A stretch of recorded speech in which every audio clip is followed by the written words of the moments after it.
ഇപ്പോൾ ശശികല ടീച്ചർ ഹിന്ദു ഐക്യവേദിയുടെ മുഖ്യ രക്ഷാധികാരി ടീച്ചർ നമുക്കൊപ്പം ചേരുകയാണ്. ശ്രീമതി ശശികല ടീച്ചർ, ഈ വലിയ പ്രതിഷേധം ഇപ്പോൾ ഹൈന്ദവ സംഘടനകൾ മുന്നോട്ട് വയ്ക്കുന്നു. കാരണം ഭാരതത്തിൻ്റെ സംസ്കാരം സ്ത്രീവിരുദ്ധമാണ്. മാത്രമല്ല മഹാഭാരതം പോലെയുള്ള ഇതിഹാസങ്ങൾ അതെല്ലാം വളരെ മോശപ്പെട്ടതാണ്, അതിലെല്ലാം സ്ത്രീവിരുദ്ധത കുത്തിനിറച്ചിരിക്കുന്നു തുടങ്ങിയ കാര്യങ്ങൾ വിളിച്ചു പറയുന്ന ഒരു നാടകത്തിനാണ് വലിയ പ്രമോഷൻ ഇപ്പോൾ സർക്കാരും മറ്റ് സംവിധാനങ്ങളും നൽകുന്നത്. ടീച്ചർ എങ്ങനെയാണ് ഈ വളരെ ഗൗരവമുള്ള വിഷയത്തോട് പ്രതികരിക്കുന്നത്?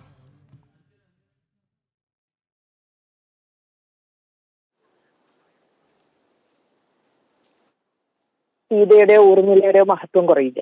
അതിപ്പോ വർഷങ്ങളായി അല്ലെങ്കിൽ നൂറ്റാണ്ടുകളായി അതിനുള്ള പരിശ്രമം നടക്കുന്നുണ്ട്. പക്ഷെ ഇതിന്റെ ഗൗരവം എവിടെയാണെന്ന് പറഞ്ഞാല് സഹോദര സമുദായങ്ങൾ തമ്മിൽ വളരെ രമ്യമായി ജീവിക്കണമെന്നും അന്യോന്യം സംസ്കാരങ്ങളെയൊക്കെ അങ്ങോട്ടും ഇങ്ങോട്ടൊക്കെ ബഹുമാനിക്കണം, അതൊക്കെയാണല്ലോ മതസഹിഷ്ണുതയും മതേതരത്വം ഒക്കെ പറയുക. അപ്പോ അത്തരമൊരു സാഹചര്യത്തിൽ മലപ്പുറം മതേതരത്വത്തിന്റെ ഇന്ത്യയിലെ ഏറ്റവും പുണ്യഭൂമിയാണെന്നൊക്കെയാണല്ലോ പലരും വാഴ്ത്തുന്നത്. മലപ്പുറം പോലുള്ളൊരു സ്ഥലത്ത് ഒരു പിടി മാത്രം ഹിന്ദുക്കളുള്ളൊരു സ്ഥലത്ത് ഇതുപോലൊരു റവന്യൂ ജില്ലാ കലോത്സവം തന്നെ നമ്മുടെ കുട്ടികളുടെ കഴിവ് മാറ്റിയിറക്കേണ്ട ഒരു സാധനം. അവരെന്തിനു വേണ്ടിയായിരുന്നു ഇത് കാണിച്ചത്? അത് ആലോചിക്കുമ്പോഴാണ് ഇതിന്റെ ഗൗരവം. അല്ലാതെ ഇവരെന്തെങ്കിലും പറഞ്ഞു വന്നോ സ്റ്റേജിമൊക്കെ എന്തെങ്കിലും കാണിച്ചു എന്ന് വെച്ചാൽ സനാതന ധർമ്മത്തെ ഒരു ചുക്കും ചെയ്യാൻ അവരെ കൊണ്ടത് സാധിക്കില്ല. ഇതൊക്കെ കാലങ്ങളായി നൂറ്റാണ്ടുകളും സഹസ്രാബ്ദങ്ങളുമായി ഈ മണ്ണ് അയവിറക്കുന്ന വസ്തുതകളാണ്. അത് രക്തത്തിൽ കലർന്നതാണ്. അത് കടലോരത്താകാം മലയോരത്താകാം, എല്ലാവരുടെ ഉള്ളിലും ആ സങ്കല്പമുണ്ട്. ആ സങ്കല്പത്തിൽ നശിപ്പിക്കേണ്ടത് ഇന്ന് ആധുനിക ചിലർക്ക് അല്ലെങ്കിൽ ഈ വലിയ ദൈക്കില്ലാത്ത ഒരു സ്ത്രീത്വം വരണം എന്നുള്ളവർക്ക് അത് ആവശ്യമാണ്. അതുപോലെ തന്നെ അവർക്ക് സനാതന ധർമ്മത്തെ നശിപ്പിക്കാൻ കത്തിയിറങ്ങിയ ഒരു ഭരണകൂടത്തിന്റെ പിന്തുണയുണ്ട്. അതുകൊണ്ടാണ് ഇത് അവിടെ നടന്നത്. ഇത് നടന്നത് മലപ്പുറത്തിന്റെ മണ്ണിലാണ്. അതിൽ സനാതന ധർമ്മത്തെ പ്രതിനിധീകരിച്ചുകൊണ്ട് 2 കാവിക്കൊടി വേദിയിൽ സ്ഥിരമായി വെച്ചിട്ടാണ് ഈ നാടകം നടത്തിയത്. കേരളത്തിന്റെ അവസ്ഥ എന്ന് പറഞ്ഞാൽ ഒരു ക്ഷേത്രത്തിൽ പോലും കാവിക്കൊടി വെക്കരുത്. കാവിക്കൊടി കണ്ടാൽ അതിന്റെ കൂടെ കൊണ്ടുപോയി ഡിവൈഎഫ്ഐയുടെ കൊടി വെക്കുക, അല്ലെങ്കിൽ അതിന്റെ കൂടെ കൊണ്ടുപോയി കോൺഗ്രസിന്റെ കൊടി വെക്കുക. അത് കോടതിയിൽ കയറി. ക്ഷേത്രത്തിൽ വെക്കുന്നതിനാണ്, പഞ്ചായത്ത് ഓഫീസിലോ പബ്ലിക് സ്പേസിലോ വെക്കുന്നതിന്റെ കാര്യമല്ല പറയുന്നത്. ഒരു ക്ഷേത്രത്തിനകത്തൊരു കാവിക്കൊടി വെച്ചാൽ അതിനെതിരെ ഭയങ്കരമായ, ശരിക്കും പറഞ്ഞാൽ ഒരു യുദ്ധസമാനമായ ഒരു അന്തരീക്ഷം ഉണ്ടാക്കിയെടുക്കുന്നവര് ഒരു വേദിയിൽ, ഒരു സ്കൂൾ കലോത്സവം നടക്കുന്ന വേദിയിൽ സ്ഥിരമായി 2 കാവിക്കൊടി വേദിയുടെ ഇടത്തും വലത്തുമായി പ്രതിഷ്ഠിച്ചുകൊണ്ടാണ് ഈ നാടകം നടന്നത്. അപ്പോ അമ്പലങ്ങളിൽ പാടില്ലാത്ത സാധനം മതേതരത്വം വിളംബരം ചെയ്യുന്ന ഒരു കലോത്സവത്തിന്റെ വേദിയിലാകാമായിരുന്നു, ഒന്നാമത്തെ കാര്യം. 2, പെൺകുട്ടികള് അവരെ പറ്റി, അവരുടെ പാസ്റ്റിനെ പറ്റി, അവരുടെ ഫ്യൂച്ചറിനെ പറ്റി ചിന്തിക്കട്ടെ.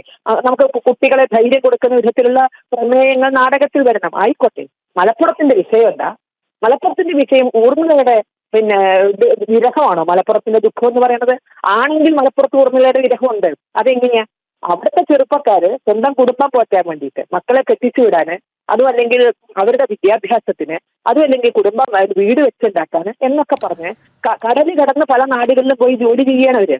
നിസ്സാര വരുമാനത്തിന് ജോലി ചെയ്യുന്ന ചെറുപ്പക്കാർക്ക് ഭാര്യമാരെ കൊണ്ടുപോകാൻ പറ്റില്ല. അവര് ഭാര്യമാരെ വീട്ടിലിട്ടിട്ടാ പോണത്. ആ കുട്ടി ഊർമിളയുടെ വേഷത്തില് അവിടെ ചോദിക്കുന്ന കേട്ടു, എന്റെ യൗവനം നശിപ്പിച്ചില്ലേ നീ എന്ന് ലക്ഷ്മണനോട് ചോദിക്കുന്നത് ഞാൻ കേട്ടു.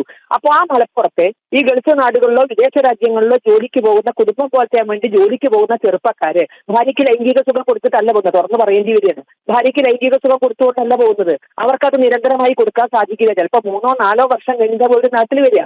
അപ്പോഴേക്ക് ഇവരുടെ കത്തുന്ന യൗവനം ഇവിടെ നിൽക്കല്ലേ. ഈ യൗവനം നശിപ്പിച്ചാണ് അവർ പോകുന്നത്. അപ്പൊ മലപ്പുറത്തിന്റെ വിഷയം ഊർമിളയെ വീട്ടിലിട്ട് കൊട്ടാരത്തിലിട്ട് കാട്ടിലേക്ക് പോയ ലക്ഷ്മണനാണോ, അതോ അവിടുത്തെ കെട്ടിയ ബീവിമാരെ വീട്ടിലിട്ടിട്ട് ഗൾഫിലും മറ്റു നാടുകളിലും പോയി ജോലി ചെയ്യുന്നവരാണോ മലപ്പുറത്തിന്റെ ദുഃഖം? അവർ സ്ത്രീകളുടെ ദുഃഖമാണ് പറയുന്നതെങ്കിൽ, വിരഹ ദുഃഖമാണ് വലുതെങ്കിൽ, ലൈംഗിക ദാരിദ്ര്യമാണ് പറയുന്നതെങ്കിൽ ഇതിനല്ലേ അവർ ആദ്യം മുൻതൂക്കം കൊടുക്കേണ്ടത്? മാത്രമല്ല, അവിടുത്തെ സ്ത്രീകളുടെ വിഷയം അതാണോ? അവിടെ 100 വിഷയങ്ങൾ അവിടെ. അറബി കല്യാണം വ്യാപകമായി നടന്ന സ്ഥലമാണ്, മൈസൂർ കല്യാണങ്ങൾ നടന്ന സ്ഥലമാണ്. 4-1 ജീവിക്കേണ്ടി വരുന്ന സ്ത്രീകൾ കുറഞ്ഞു വരുന്നുണ്ട്, എന്നാലും അവരുടെ എണ്ണം ഉണ്ട്. 4 ഭാര്യമാരിൽ ഒരാളായി കഴിഞ്ഞിട്ടത്. മുത്തലാഖ് ചെല്ലപ്പെട്ട സ്ത്രീകളുണ്ട്. ടീച്ചർ, അത് തന്നെയാണ് ഈ ബുർക്ക ഉൾപ്പെടെ ധരിച്ച് മുഖം മൂടിക്കെട്ടി നടക്കണം എന്ന് ആഹ്വാനം ചെയ്യുന്ന ഈ ജിഹാദി ശക്തികളാണ് ഈ മഹാഭാരതത്തെ കുറ്റം പറയുന്നത്. ഇതാണ് ഇതിൽ ഏറ്റവും വിരോധാഭാസം. അതാണ് പറയുന്നത്. ഒരു പാഞ്ചാലിയുടെ വസ്ത്രാക്ഷേപത്തിനൊരു മഹായുദ്ധം തന്നെ നടത്തിയിട്ട് പരിഹാരം കണ്ട മഹാഭാരതത്തെയാണ് ഇവർ കുറ്റം പറയുന്നത്. അതേസമയം അവരുടെ അവസ്ഥ എന്താ? ഈ പറഞ്ഞ പോലെ തന്നെ മുത്തലാഖാകെ ഈ മലപ്പുറം ജില്ലയിലെ കാടാമ്പുഴയിൽ, ഇത് പല സ്ഥലത്തും ഉണ്ടായിട്ടുണ്ട്, പക്ഷെ കാടാമ്പുഴയാണ് ജനങ്ങൾ ശ്രദ്ധിച്ചത്. കാടാമ്പുഴയ്ക്ക് അടുത്ത് അവിടെ ഉണ്ടായതാണ് ഒരു ചെറുപ്പക്കാരൻ ഗൾഫിൽ പോയപ്പോൾ അയാൾക്ക് ഭാര്യയുണ്ട്, കുട്ടികളുണ്ട്. പക്ഷെ എന്തുകൊണ്ടോ അയാൾക്ക് ഭാര്യയെ വേണ്ടാന്ന് തോന്നി. അയാൾ പള്ളിയിലേക്ക്, അങ്ങനെ മതിയായിരുന്നു, പള്ളിയിലേക്ക് 3 മൊഴി മടക്കി മുത്തലാഖ് ചൊല്ലി ഭാര്യയെ വേണ്ടാന്ന് വെച്ചു. പക്ഷെ നാട്ടിൽ വന്ന് ഭാര്യയും മക്കളെയും കണ്ടപ്പോൾ അയാൾക്ക് ഭാര്യയുടെ കൂടെ ജീവിക്കണം, ഭാര്യയ്ക്ക് ഇയാളെയും വേണം. പക്ഷെ മതം സമ്മതിക്കില്ല. മതം സമ്മതിക്കണമെങ്കിൽ ഈ ഭർത്താവിന് വീണ്ടും ഈ ഭാര്യയുടെയും മക്കളുടെയും കൂടെ ചേരണമെങ്കിൽ അവൻ ഇവൾ വേറൊരു കല്യാണം കഴിച്ച്, അത് രേഖാമൂലമുള്ള കല്യാണം പോരാ, കല്യാണം കഴിച്ച് അവർ തമ്മിൽ ലൈംഗിക ബന്ധത്തിൽ ഏർപ്പെട്ടതിന് ശേഷം മൊഴി ചൊല്ലിയാൽ മാത്രമേ ആ ഭാര്യയ്ക്ക് വീണ്ടും പഴയ ഭർത്താവിന്റെ കൂടെ ജീവിക്കാൻ പറ്റൂ. ഇത് ഇന്നത്തെ കാലത്ത്, ഈ ആധുനിക കാലത്ത് മതപുരോഹിതർ വാളോങ്ങി നിന്ന വിഷയമാണ് മലപ്പുറത്ത് കാടാമ്പുഴയിൽ ഉണ്ടായത്. ഇത് കഴിഞ്ഞിട്ട് എത്ര 10 കൊല്ലമേ ആയിട്ടുള്ളൂ. അപ്പൊ ഇതൊക്കെ നിൽക്കുന്ന മലപ്പുറം ജില്ലയിൽ ഇതൊക്കെ തീമാക്കിയെടുക്കാൻ ഇവർക്ക് സാധിക്കൂ? ഇവിടെ സീതയെയും സാവിത്രിയെയും ഊർമിളയെയും ശൂർപ്പണഖയും ഒക്കെ എടുക്കുമ്പോൾ നമ്മൾ ചിന്തിക്കേണ്ട ഒരു കാര്യം, ഈ മലപ്പുറത്തിന്റെ തൊട്ട് ജില്ലയാണ് കോഴിക്കോട്. ഈ കോഴിക്കോട് സംസ്ഥാന കലോത്സവം നടക്കുമ്പോൾ അതിന്റെ സ്വാഗത ഗാനത്തിനനുസരിച്ച് നൃത്തം ചിട്ടപ്പെടുത്തിയപ്പോൾ അതിന് മറ്റേ കാർഗിൽ സംഭവവുമായി ബന്ധപ്പെട്ട അത്തരം കാര്യങ്ങൾ ചെയ്യപ്പോൾ അവിടെ വന്ന ഭീകരവാദിക്ക് അവരൊരു മറ്റേ തലയൊക്കെ കഫി എന്തോ കൊടുത്തപ്പോൾ അതിലൊരു ഇസ്ലാമിക നിറം വന്നു എന്ന് പറഞ്ഞിട്ട് മന്ത്രി റിയാസ്, വരുമാൻ മന്ത്രി അടക്കമുള്ളവർ ഇളക്കിക്കാട്ടിയതാണ്. ആ ഡാൻസ് സെറ്റ് ചെയ്ത് കൊറിയോഗ്രാഫി ചെയ്ത ആളുകൾ കേസും കോടതിയായിട്ട് നടക്കേണ്ടി വന്നു. ആകെ ചെയ്തത് ഭീകരവാദിക്ക് ഒരു കപ്പിയെ ധരിച്ചപ്പോൾ അതിന് മുസ്ലിമിന്റെ ഛായ വന്നു.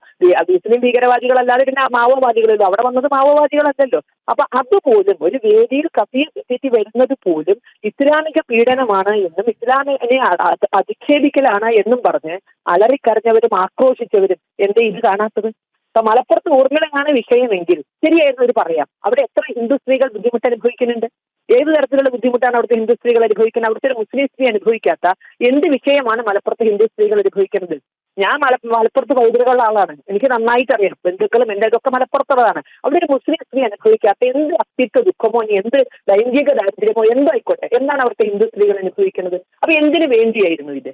ഇതൊരിക്കലും അംഗീകരിക്കാൻ സാധിക്കില്ല. അവിടെ ഒരു നാടകം കളിച്ചുകൊണ്ട് എന്തെങ്കിലും സംഭവിക്കുമെന്ന് വിചാരിച്ചല്ല ഇതിനെതിരെ പറയണത്. പക്ഷെ ഇത് ചെയ്യണം, ഹിന്ദുത്വത്തിന്റെ മുഖത്ത് കാർക്കരിച്ച് തുപ്പണം എന്ന് ചിന്തിക്കുന്ന ഈ കപട മതേതരത്വത്തോടാണ് ഞങ്ങൾ പൊരുതുന്നത്. ഇത് കുട്ടികൾക്ക്, അത് മാത്രമല്ല അതിന് സമ്മാനവും കിട്ടി. അപ്പൊ കേരളത്തിൽ എന്താണ് മനസ്സിലാക്കേണ്ടത്? പ്രതിഭയില്ലാത്തൊരു നടിയാകട്ടെ, ഒരു നടനാകട്ടെ, അയാൾക്ക് തിളങ്ങണമെങ്കിൽ കേരളത്തിൽ ഹിന്ദുത്വത്തിനെതിരെ എന്തെങ്കിലും പറഞ്ഞാൽ മതി.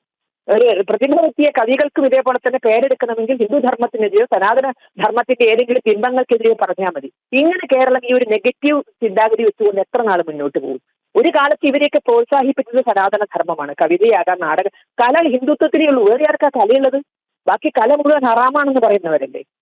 നാടകമാകട്ടെ സിനിമയാകട്ടെ എല്ലാം ഹറാമാണെന്നും തന്നെ എനിക്ക് സ്വർഗത്തിൽ പോകേണ്ടത് ചോദിക്കണം. ഒരു സ്റ്റേജിമൊക്കെ ഒരു സമ്മാനം വാങ്ങാൻ പോലും അവസരം കൊടുക്കാത്ത ഒരു നബിദിനം, മദ്രസയിൽ പഠിക്കുന്ന കുട്ടികളുടെ വാർഷികാഘോഷമാണെന്ന് പറയാൻ വേണമെങ്കിൽ നബിദിനം, ആ നബിദിനത്തിന്റെ ഘോഷയാത്രയിലോ സ്റ്റേജിമ നടക്കുന്ന പരിപാടികളിലോ ഒരൊറ്റ പെൺകുട്ടിയെ പോലും പങ്കെടുപ്പിക്കാതെ ഒപ്പം പഠിക്കുന്ന മദ്രസയിൽ ഒപ്പം പഠിക്കുന്ന ആൺകുട്ടികളും പെൺകുട്ടികളും അവർക്ക് പെൺകുട്ടികൾക്ക് നീതി നിഷേധിച്ചുകൊണ്ട് അവരെ സ്റ്റേജിമ കേൾക്കാതെ അവരെ അന്നത്തെ ഘോഷയാത്രയിൽ പങ്കെടുക്കാതെ അവരുടെ പ്രവാചകനല്ലേ മുഹമ്മദ് നബി, അവരെ പൂർണ്ണമായി മാറ്റി നിർത്തിക്കൊണ്ട് നടത്തുമ്പോൾ ഇതൊന്നും വിഷയമാകാതെ കലയിലെ ആണെന്നോ പെണ്ണെന്നോ ഭേദമില്ലാതെ അതിനെല്ലാ സ്വാതന്ത്ര്യവും കൊടുക്കുന്ന സനാതന ധർമ്മത്തിന്റെ മണ്ടയ്ക്ക് കയറിയിട്ട് ആളാവാൻ നോക്കണ ഈ ചിന്താഗതിയാണ് നമ്മൾ എതിർക്കുന്നത്. അല്ലാതെ ഇവരൊന്നും പറഞ്ഞാൽ പൂരം കുത്തിയ ഗോപുരം പറയുകയൊന്നുമില്ല.